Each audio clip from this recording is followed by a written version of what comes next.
İyi günler arkadaşlar, kanalımıza hoş geldiniz.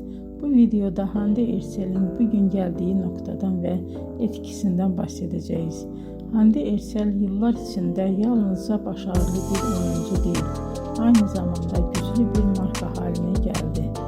Birçok moda ve kozmetik markasıyla çalıştı ve uluslararası kampanyalarda yer aldı. Bugün o Türkiye'nin en çok konuşulan ve en çok takip edilen oyuncularından biri. Güzelliği, oyunculuğu ve ekran karizması sayesinde geniş bir hayran kitlesine sahip.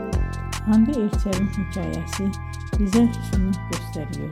Bazen küçük bir şehirde başlayan bir hayal doğru adımlar ve çok çalışmayla dünya çapında bir başarıya dönüşebilir. Bugünkü videomuzun sonuna geldik. İzlediğiniz için teşekkür ederim. Kanalı takip etmeyi unutmayın ve bir sonraki videoda görüşmek üzere. Hoşça kalın.